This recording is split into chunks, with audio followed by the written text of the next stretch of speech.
Cody in the morning. WSM. This is Coffee, Country, and Cody.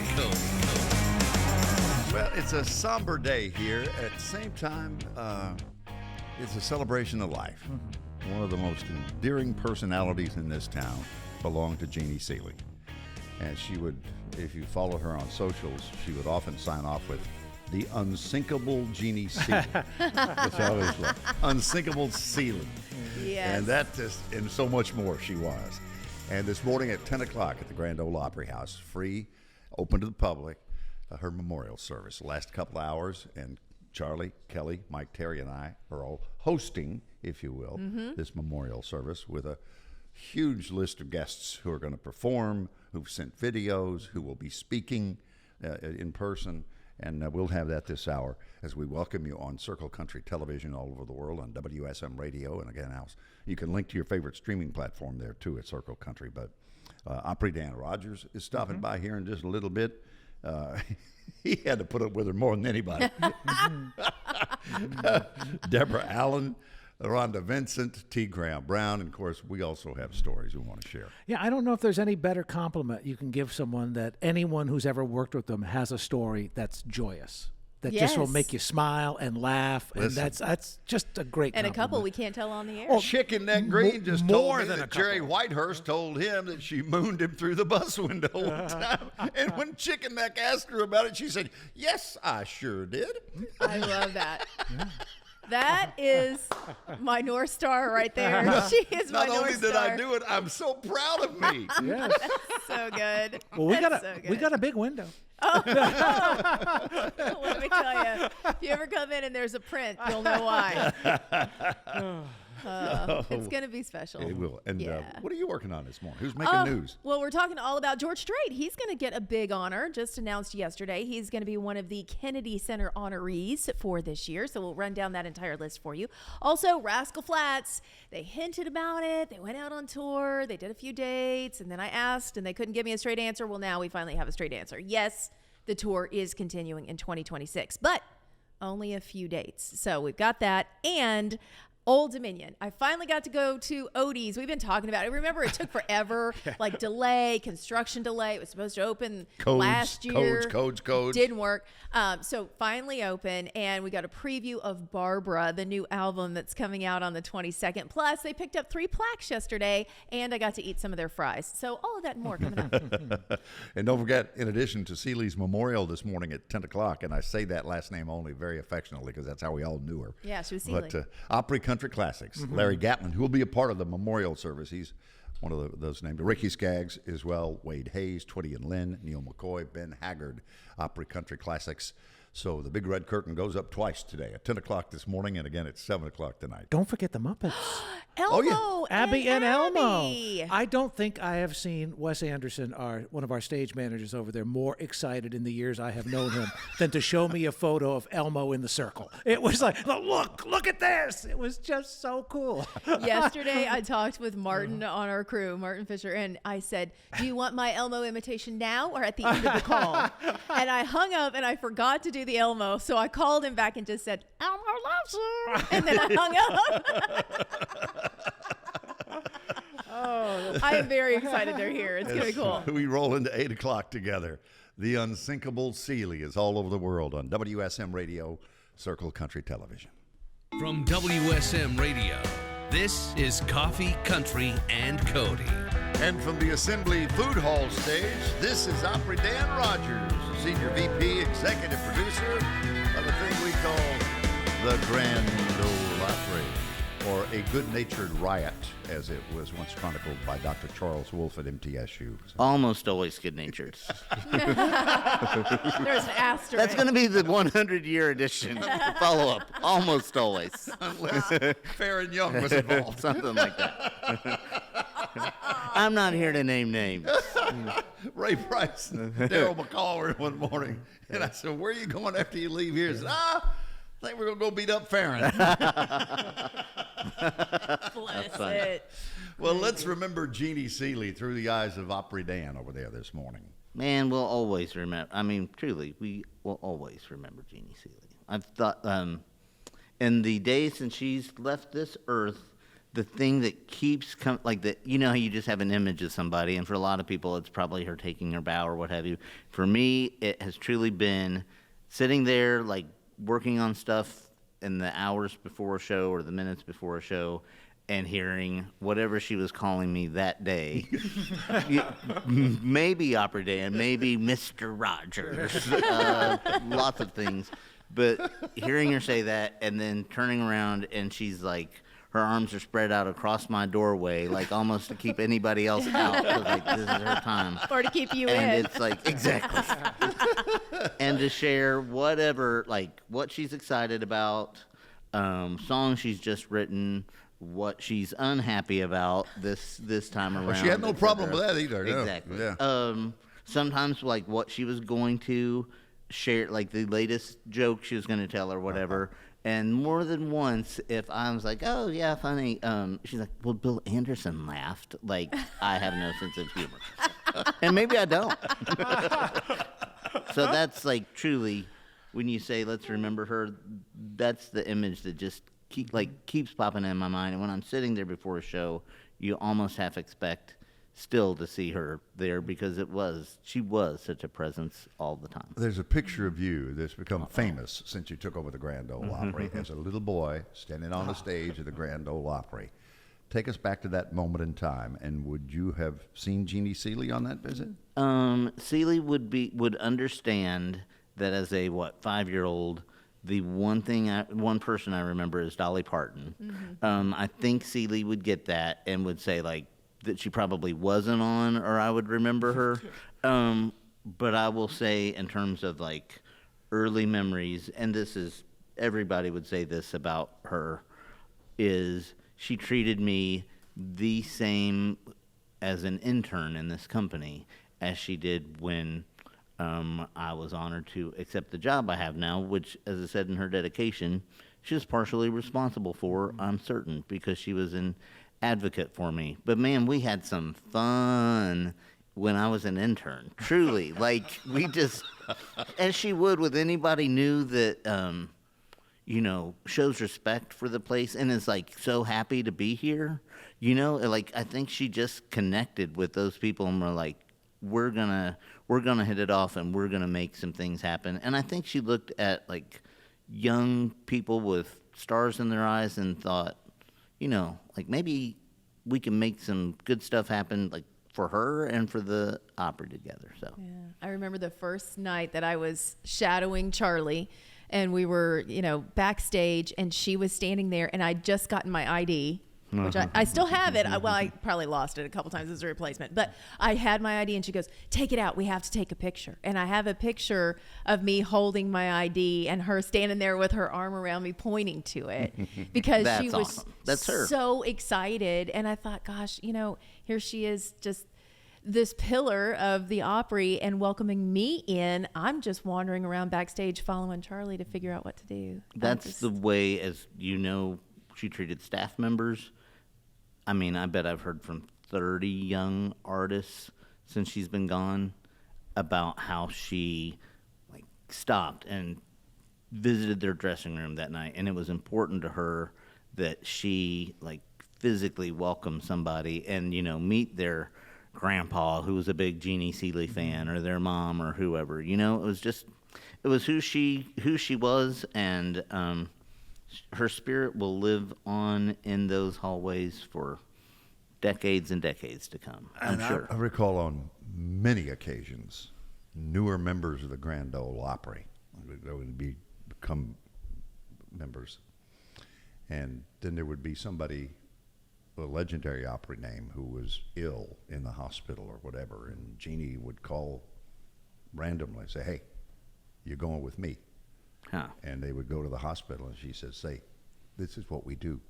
We are family." And that always impressed me so much that she wanted to pass that on, because obviously she had seen that done by her predecessors.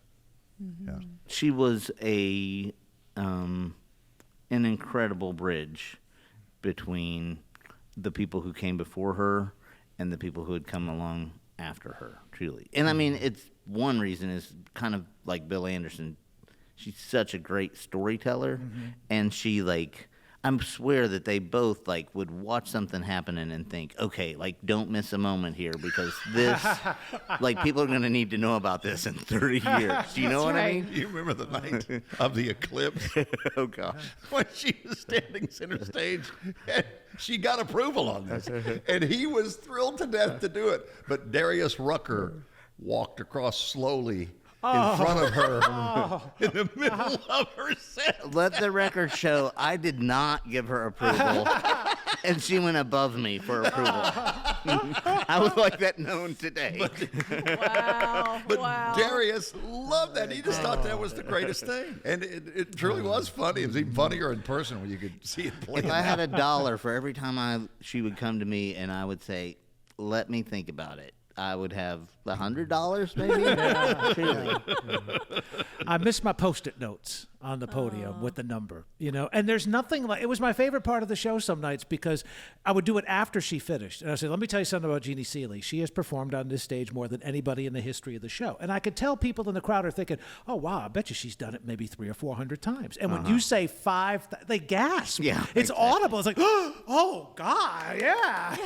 It's crazy. Yeah. She told me the reason she had that many is because she lived the closest and had the most wigs. So if somebody called out sick, she could get ready in a hurry and get over here. She had a lot of good wig jokes. Yeah. Good Yeah. wig references. I'll tell you, since you said the word gasp, I will say it was like she was going for an audience gasp the night that, so like 2 months or so before the 50th anniversary of the Opry House side of the stage, it was like, Seely, you have to do this for me. You have to recreate that outfit you wore in March of 1974, which was the like bikini top, basically bedazzled, that President Nixon admired and said something from the stage.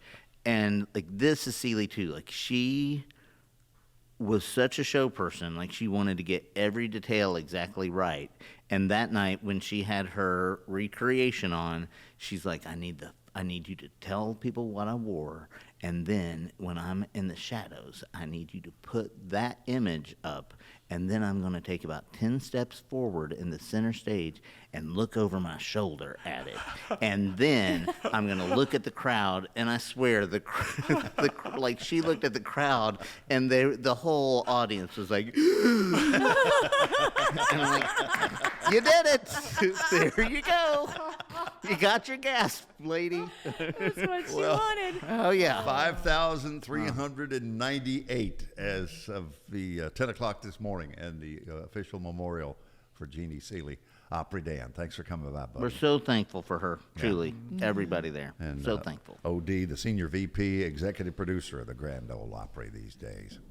And I had this as a pick of the week, some stuff that Don Cusick, who was recently in when he wrote his book on, finished it finally, been working on it for decades on Chet Atkins. We were talking about him producing this record on Jeannie Seely, the full album, but a thing called So Far, So Good. And you listen closely, and you'll hear the Grand Ole Opry voices of the Whites doing the harmony in background here. Here's Jeannie Seely. This is Coffee, Country, and Cody. Remembering Jeannie Seely this morning on the show in this 8 o'clock hour, and then about 9:30, we're going to wrap a little early today and head over to the Opry House because Kelly, Charlie, Mike Terry, and I are all hosting this memorial service that and if you're just joining us, that we pre-promoted earlier that you can be a part of. It's free. And it's at the Opry House at 10 o'clock. And plan on a couple hours if you're wondering how long it'll go. We've got a script that we will loosely follow. In true Jeannie Seely style, Yes. we're going to go off script at some point, and we're going to ad-lib something. So get ready. We do hope to end on time. Yes. And also coming up, entertainment headlines. I mentioned it earlier, but Old Dominion picking up some more plaques, which is really cool. Happy for those boys. We'll tell you about it. And Shania's got a side of fries with that. So if you want to go to McDonald's and you're north of the border, we'll tell you about Shania's sides. And the most interesting seasonings I want to try it now. Hang on for this story. It's really interesting because it's a Canadian thing. Definitely. Like, you know how they don't put very much ice in their soft drinks, and we like fill it up and with like ice. poutine, where they put like all the stuff on top of their fries. Yeah. Yeah, I guess the fries. So Deborah Allen's coming to see us to remember Jeannie Seely, and this was a project she did a documentary, like a 40-minute documentary, and had so many members of the Opry and staff band and background vocalists participate in it. And she found this in her dear friend Dottie West's manuscripts, unfinished songs, and she finished it, I think with the help of Bobby Tomberlin. Jeannie Seely and Suffer Time. Jeannie Seely putting the blues treatment, a song she wrote and pitched to Dottie West, her dear sweet friend. I was doing a little homework there. I'm correcting myself now. So she wrote it. Dottie cut it in 1966. Whoa. And there is the most extraordinary picture of Dottie West with her hair at least 2 feet tall. Oh, I gotta see it. You got to pull it up. It's incredible.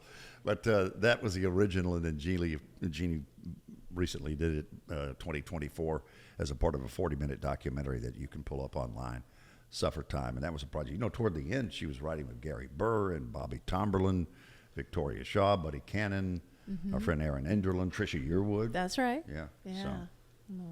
Well, everybody, look. Assembly Food Hall stage. I said, look, there's Deborah Allen. Who's come to see us and remember Jeannie Seely this morning. My So gosh. what comes to mind?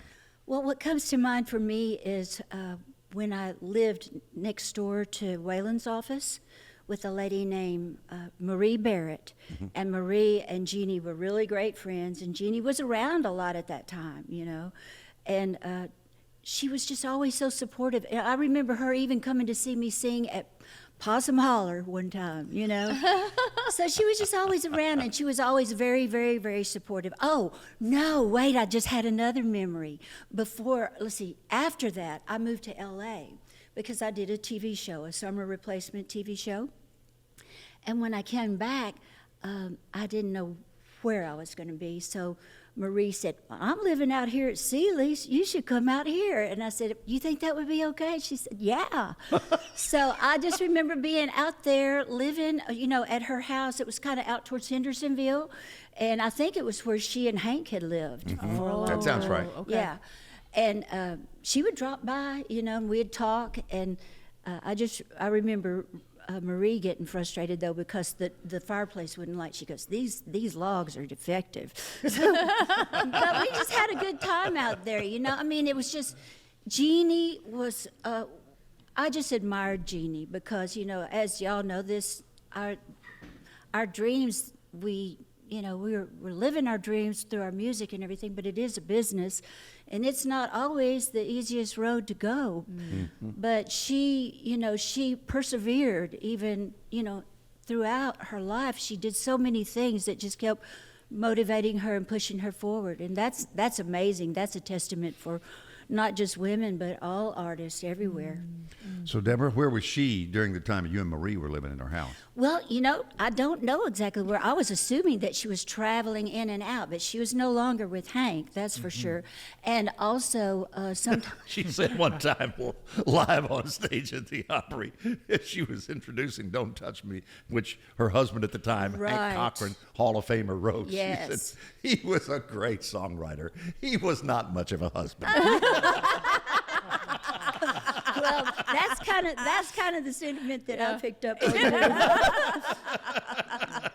He was he was a lot of fun. He was a fun guy to be around, and he was a phenomenal songwriter. But you know what? Jeannie was a phenomenal songwriter. Yes, she too. was. Yeah. She really was. Hasn't she written for like a dozen Hall of Famers? It's 8 or 9 for sure Okay. that are in the Country Music Hall of Fame. Yeah. So she kind of invented the Airbnb 20 years before it was ever Yeah, a thing. Right? You were in exactly. Seely's Airbnb. You know, well, you know, the thing about her, and I think it carried on into, you know, her later life, is that she had a heart for younger artists because she knew how hard it is, you know, to make it happen. And, you know, it's just, I'll tell you something my mother said just last night. We were in the car. You know, my mother's going to be 100 years old on August 23rd. I'm so excited. And I'll be playing the Opry on the 21st and then the Franklin Theater on the 23rd. But we were riding along.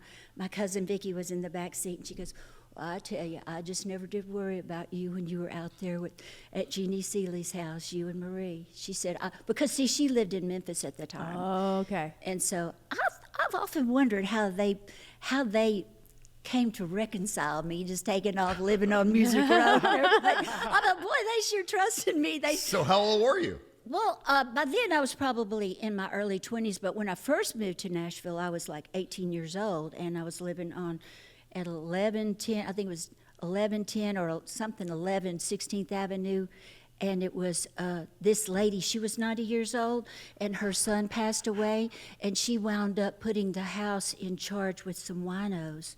And I remember walking up and stepping over a couple of winos going, God, if my parents knew I was stepping over winos, they'd be up here so fast. One night, Well, look, there's Harlan Howard and Hank Cochran. Those are Hall of Famers. Those are Hall of Famers you're stepping over. And one night, this lady, her son was an epileptic wino. And I was walking in the house, and he came up with a broom. No, he came up going, he had a belt folded in half, and he's going, this is what you need. And I went, what? And I ran up and closed the door. I never went down the stairs again without a broomstick. But, I mean, that's the reality. But, you know, it never bothered me. That's what happens when you live next door to Waylon. Yeah, exactly. But it really never bothered me because I kept thinking, you know, because I'd go knock on doors here in Nashville, and they'd go, darling, you need to pay your dues. And whenever I was stepping over them and just going through funny things like that, I just go, man, I'm going to do so good. I'm paying so many dues. You know, so I just looked at the fun in it.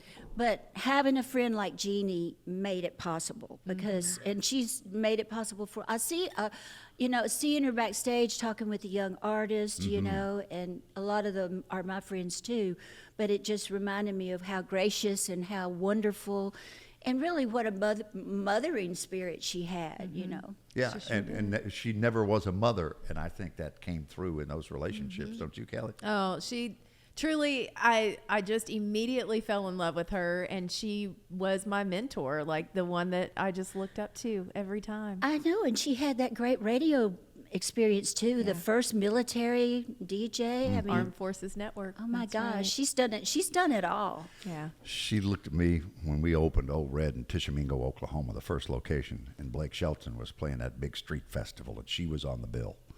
And John Connolly was there, and just a host of other folks. And she turned to me when she looked at Blake holding, he and Gwen were side stage and holding Gwen's children. And she looked and she just smiled, the biggest smile. She said, if I had children and knew that they would all look like that, I'd have had a dozen. And be that sweet too. Yeah. God, he's so So sweet. sweet. Hey, and you know what? We were just talking a while ago. I mean, y'all may have already mentioned it, but I think Jeannie was the very first female to wear a miniskirt on the Grand Ole Opry.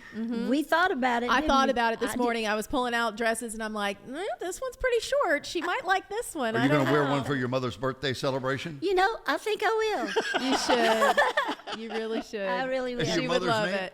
Rosetta. Rosetta will be 100 again August. August 23rd, we're celebrating her at the Franklin Theater, but we'll be here at the Grand Ole Opry. She will with me on the 21st. All I'm so right. excited. It's been so much fun. I kind of throw little parties like y'all have at the Grand Ole Opry, because when I realized that she was kind of overcoming a little bit of pneumonia, I just wanted to keep her feeling good. So I would throw parties for her on elevators going, this is my mother. How old do you think my mother is? They go, 75. And I go, my mother is 99 years old. And she's going to be 100 on August 23rd. That's amazing. And they were going, what? That's amazing. And then they'll say, what's your secret? And she'll go, God. Oh, that's amazing. Deborah Allen, you're a jewel. Thank you for coming in, Thank remembering Jeannie Seely. Thank you. I love her so much. I will miss her every day, but there's no doubt that she left us some great gifts through her music and the memories. 10 o'clock this morning, the memorial service, and you're welcome to attend. It's open to the public, 10 o'clock, Grand Ole Opry House. Jeannie Seely and Rhonda Vincent together, Opry sisters no less, and all through Crying Over You. It was a song that Seely wrote and listed Rhonda to sing on the album An American Classic. And if ever there was an American classic related to country music, It was Jeannie Seely. Good morning, Rhonda, and welcome to the Assembly Food Hall stage. Thank you, thank you. Amen. She certainly was. And I was not her first choice on that song, I have to say. She called me at a very crazy time. I was at the New York Stock Exchange in New York when they say you are not to answer your phone. You have a whole list of rules. You must wear this. You cannot no phones, no this. And Jeannie's calling. Oh, and no. I'm like, we're standing in line. I'm not in there yet. So I like sneak over and Jeannie, I can't really talk. She goes, I need to ask you something. Anyway, she asked Vince Gill to sing on that song. And he said, this doesn't really work for me, but you should get Rhonda Vincent. So thank you, Vince, that I got to sing on this song. And of course, Jeannie didn't really care where you were, Of right? course. Yeah. If you didn't answer the first time, she was going to call you right back. She would. Yeah, she would have. Of So all the things that you guys shared, though, it was her inviting you to become a member of the Grand Ole Opry, February the 28th, 2020. Am I right? that's right. Oh my Yeah. goodness, a day I will never forget. And yeah, because I had recorded her song for an album, and she said, well, when are you going to finish the album? I just thought I had kind of given up on that dream of being an Opry member. That was my dream. All my life I've listened to the Grand Ole Opry, and I thought, you know what? I'm just lucky that I get to play it. I'm not going to really worry. I probably will never be a member. And then this day, after it's so proof that God gives you the desires of your heart, but not in your own timing. It's when He feels like this is the right timing. And How many performances before you became a member? Any idea? Yeah, I used to know exactly, and now I'm. I think it was like 250, something like that, Yeah. and now it's been. I think I'm right at 400. So it was 200 and some times. And you know what? I was on there before with my family, the Sally Mountain Show. I don't think they counted those. And I performed through the summer, April through October of 1985 with Jim Ed Brown. So the times that I've stood on this stage are many, many more, because at that time they had a matinee show, and there was a lot. There's a lot of shows now, but they added with Opryland, I guess, with afternoon shows too. So we did a lot of those. The stage being so familiar, but still getting the anxiety of like, oh my goodness, I'm on this stage. Last night I was on this stage performing, and I got in my head. You got to be careful what you get in your head, or you can't focus on what you're doing. I'm in the middle of the song, Please, Mr. Please, from my latest project. And I started thinking, tomorrow I'm going to be here singing at Jeannie's service. And I nearly got so enthralled in I'm going to be here and I'm saying goodbye to her that I almost lost myself where I was in the song last night. So you really have to be careful. You walk on the stage, it's always so special. There's a greater responsibility, I think. You're picking the songs, and you have to really focus on what you're doing. This is a performance. Every time you step on there, it's like a performance of a lifetime. So last night I found myself drifting away, thinking about Jeannie and the times, and how she always, when you walked out on the stage, and I would be singing, I'm all through crying, and she comes over and lays her elbow on your shoulder. There's lots of pictures, and she would always get that photo of her resting on your shoulder. So and dragging you. That's the thing. There was always another what do I want to say, personality behind. You're out here on the stage. There's one of my Opry invitation on February 28th of 2020. There is probably, I can never share, there is a moment there that no one knows about. But there was there is photographic evidence. Well, you wouldn't know it. It's what she said to me in my ear that probably no one should ever know.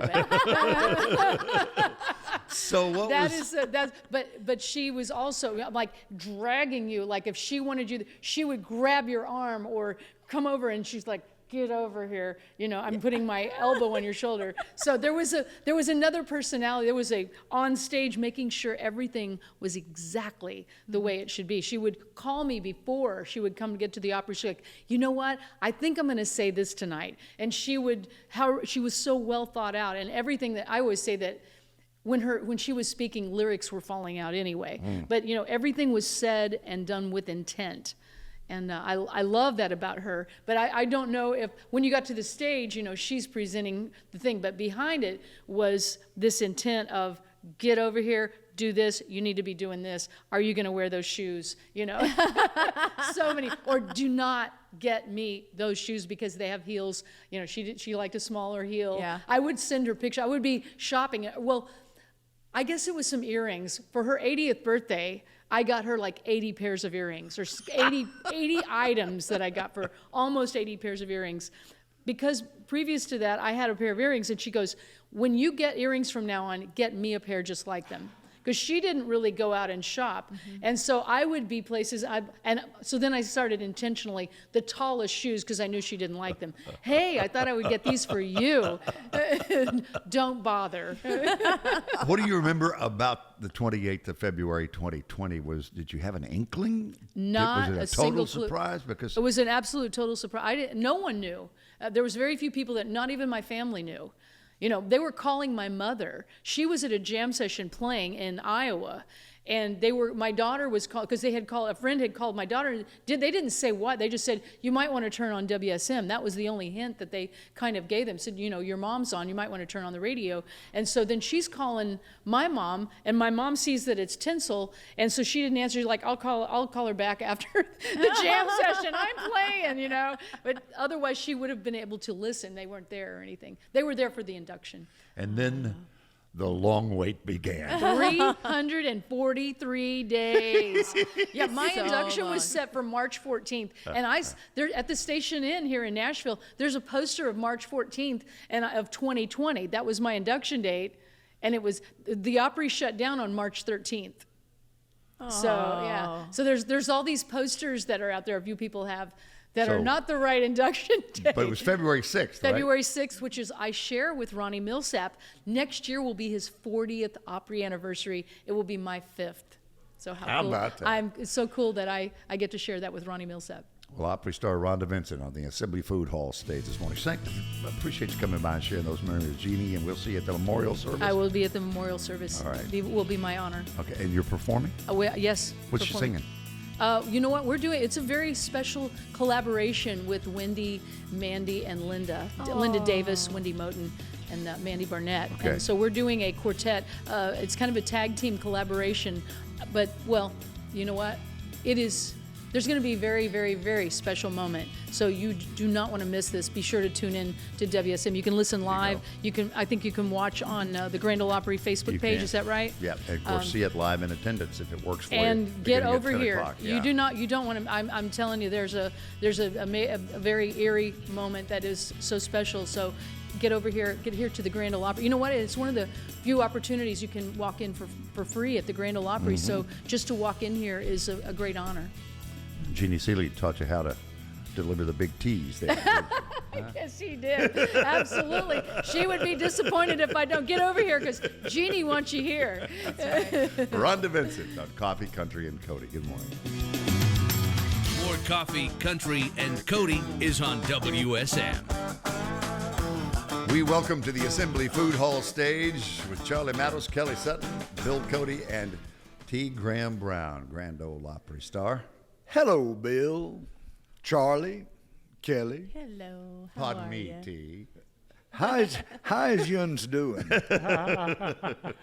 Well, you know, I've never been to a celebration of life that had a boomerang joke. Will this be a first? Well, You know what? Let me follow up on that. it could be a reincarnation boomerang joke that Jeannie will be coming back like a boomerang. Oh, Did Jeannie Seely find your jokes funny? Actually, she did. Good, because she found her jokes funny. No, she liked my jokes. Do you remember meeting her the first time? I don't know. First time would have been probably 1985. 40 years ago. At the Opry. Yeah. But we were buddies. On the way out here, I was looking on my tablet. I found a picture in my photos of Jeannie and me in the studio, and we were both a lot younger, and I couldn't remember what was that. So I looked up her discography, and it was from 1993, something like that. Mm-hmm. It was an album she had done, and I just happened to guess the right year. And it was called "Been There, Sung That." Is the name of the album, and there's a duet with Willie Nelson, and then there's one with me. I Can't Stop Loving You. Oh, no kidding. And I can remember being over in Berry Hill at a recording studio and doing that, but I haven't heard that. I wish I had that track. I looked it up online and I couldn't find it. I looked it up on YouTube. So I'd love to hear that. Been there, duet. sung that. That's Been there, sung that. the album. We've been friends a long time. You know, she was everybody's friend. Yeah. But we hadn't. Charlie, you remember that time that we were, it was Christmas time at the Opry, and Jeannie and I were riding around in one of those hover around things. Oh, very, very much so, yes. They had a hover around thing with, I guess, moose antlers on it or something. They had it dressed up like a Christmas thing, and Jeannie was sitting in my lap, and we rode it out on the stage, across the stage. And all that. Almost ran over Tommy White. And no. almost ran off the stage, to be Yeah, honest. actually, it did was. a big circle, U-turn, came back around. I did play-by-play of T and Seely on this thing. It was crazy. I mean, what could possibly go wrong? Yeah, exactly, yeah. It's great entertainment. Man. And you know, man, in the last 10 years, I guess, we've done a bunch of shows together. We had this package show that we took out, and it was Gene Watson and Mo Bandy and Janie Fricky and Jeannie and me. And we would go, you know, various places and do it. People, you know, that's a classic country show. And it's a lost deal, that package show deal. Yeah, it really is. It Seems is. to be. It is. We all use one band, you know, just like the old school. Well, you remember me and Paul with Willie Nelson on a package show in Buffalo with me and Kitty Wells and Charlie Pride. Yes. Yeah. Well, you're right. They don't do package shows much anymore.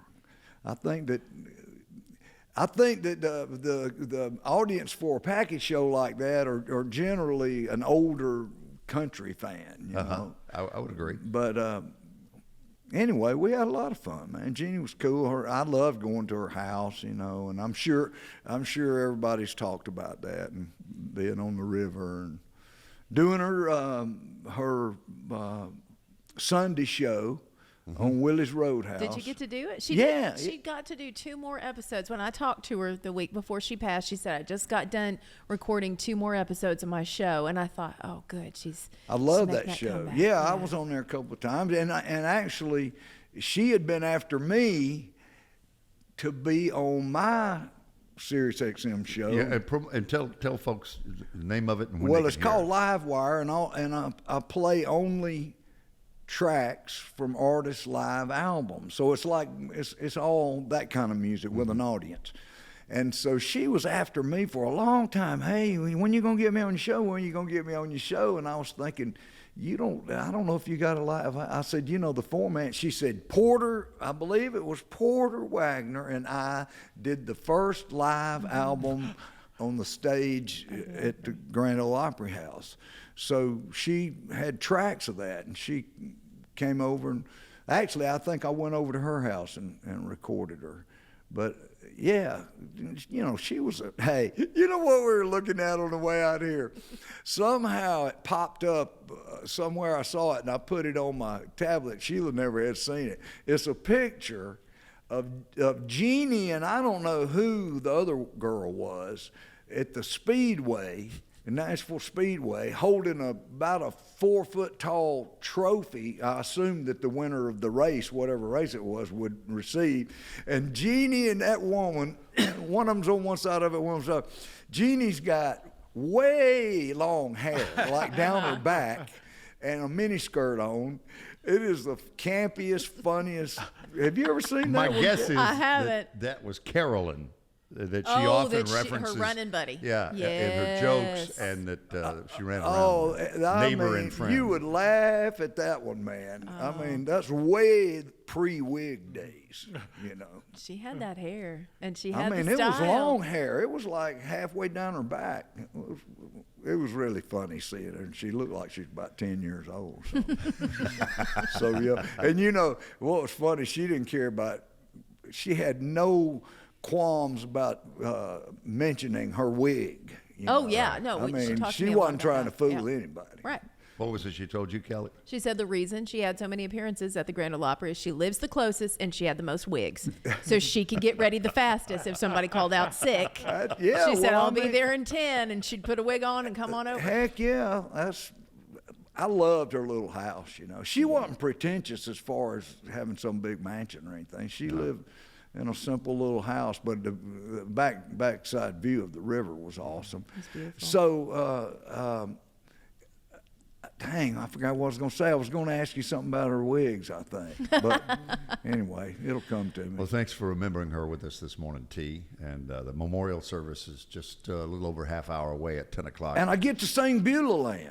Is that what you're singing? Yeah. Oh, great. I get to sing that. I knew you were performing, but I didn't know what. And then you're back Saturday and Tuesday at the Opry. How did you know that? Because I went to tgrahamBrown.com. And then you talked about package shows.